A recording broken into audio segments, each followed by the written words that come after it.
వెంకట్ గారు, ఈ neat leakage, paper leakage, దాని తర్వాత రద్దు, అసలు ఎట్లా చూడాలి, దీనికి ఏం కారణాలు చెప్తున్నారు?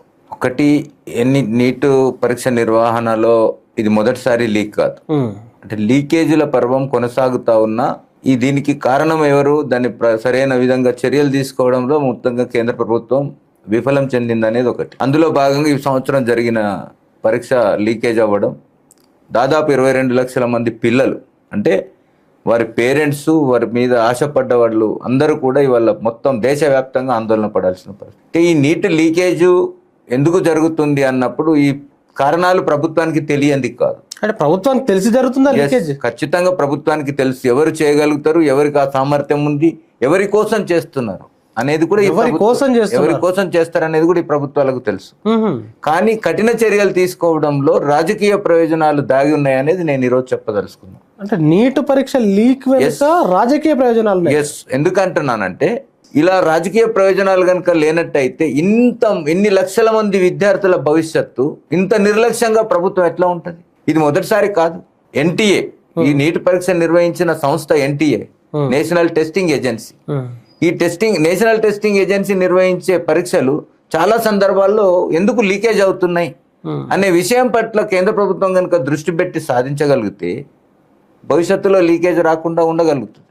ఇప్పుడు జరిగింది, పరీక్ష రద్దు చేశారు, మళ్ళీ పరీక్షలు రాయాలంటే ఏదో గొప్ప ఉపశమనం ఇచ్చినట్టుగా ప్రభుత్వం ఏం చెప్తుంది, మీరు ఫీజును కట్టక్కర్లే, మీరు మళ్ళీ అప్లై చేయాల్సిన అవసరం లేదు, అదే సెంటర్ లో రాయిస్తాం. ఇవన్నీ ఉపశమనం కోసం చెప్పే మాటలే. కానీ ఉపశమనాలు కావా ఇవి? ఉపశమనాలు ఎట్లవుతాయి? అసలు రాయాల్సిన పరిస్థితి ఎందుకు వచ్చిందనే దాని మీద సీరియస్నెస్ ఉండాలి కదా. ఇప్పుడు ఏమైంది, డాక్టర్ కావాలనే కోరిక ఉన్నది కాబట్టి తప్పనిసరిగా 2 సార్లు 3 సార్లు 4 సార్లు రాయాలి కాబట్టి రాస్తారు. కానీ విద్యార్థుల భవిష్యత్తుతో ఆడుకునే ఈ ధోరణి ఈ ప్రభుత్వం అరికట్టలేకపోతుంది అనేది నేను ఈ సందర్భంగా మీతో చెప్పదలుచుకుంది.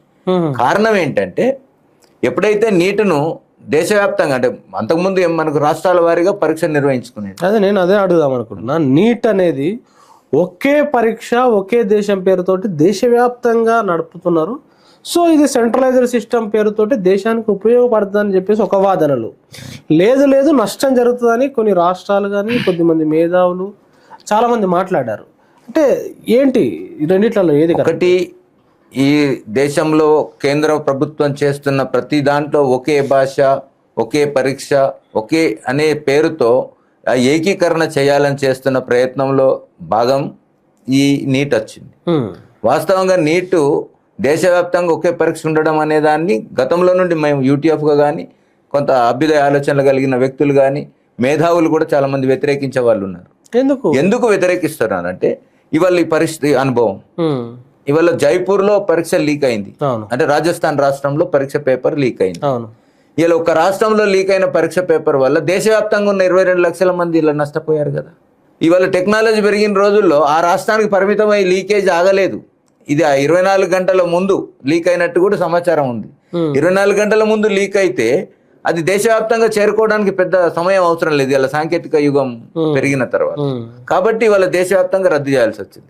రెండవది, పరీక్ష విధానం అనేది ఆయా రాష్ట్రాలు, ఆయా రాష్ట్రాల యొక్క సిలబస్ కు అనుగుణంగా పెట్టుకునే పరీక్షను కేంద్రం మొత్తం కేంద్రీకరించుకొని తన సెంట్రలైజ్డ్ గా పెట్టుకోవాలని చెప్పి, అంటే మెడికల్ కళాశాలల డిమాండ్ను పెంచుకోవడానికి కోసం, దేశవ్యాప్తంగా ఉన్న పబ్లిక్ డిమాండ్ను సొమ్ము చేసుకోవడానికి కోసం పెట్టిన విధానంలో భాగమే తప్ప, ఇది ఏకీకరణ ఒకే పరీక్ష విధానం వల్ల అనేక సమస్యలు ఉన్నాయి. ఒకే పరీక్ష పెట్టడం వల్ల ఏమేమి సమస్యలు ఉన్నాయి? ముఖ్యంగా వివిధ రాష్ట్రాల్లో సిలబస్ వేరువేరుగా ఉంటుంది. తర్వాత స్టేట్ సిలబస్ లో అప్లికేబుల్ చేసుకుంటారు. అట్లాగే స్టేట్ ఎగ్జామ్స్ పట్టుకునే విధానం కూడా చాలా ప్యాటర్న్ లో చాలా తేడా ఉంటుంది. ఆ ప్యాటర్న్ నుంచి ఈ ప్యాటర్న్ కు మారడానికి దేశవ్యాప్తంగా ఒకే ప్యాటర్న్ లో ఉండాలంటే ఒకే రకమైన బోధనా పద్ధతులు ఉండవు కదా. లేనప్పుడు కొన్ని రాష్ట్రాల్లో నీటి పరీక్ష పేపర్ తయారు చేసే వాళ్ళు కూడా దేశవ్యాప్తంగా అన్ని రాష్ట్రాల నుండి ఉండరు. కొన్ని రాష్ట్రాల నుండి ఉన్నప్పుడు ఏమవుతుంది అంటే, వాళ్ళు తయారు చేసే ప్యాటర్న్ ప్రకారం మిగతా రాష్ట్రాల వాళ్ళు ఫాలో కాకపోతే ఎంత మెరిట్ స్టూడెంట్ అయినా ర్యాంకులు కొట్టుకునే పరిస్థితి లేకుండా పోతుంది. అది ఒక ప్రమాదం. రెండోది, ఇప్పుడు ఎప్పుడైతే దీన్ని దేశవ్యాప్తంగా చేసినరో ఇది ఒక కమర్షియలైజ్ ప్రొఫెషన్ అయిపోయింది. అంటే ఈ నీట్ దేశవ్యాప్తకు ఎంట్రన్స్ అయిన తర్వాత కాంపిటీషన్ పెరిగింది. ఎట్లా పెరిగింది అంటే, కొన్ని రాష్ట్రాల్లో మెడికల్ కాలేజీలు ఎక్కువ ఉన్నాయి, కొన్ని రాష్ట్రాల్లో మెడికల్ కాలేజీలు లేవు.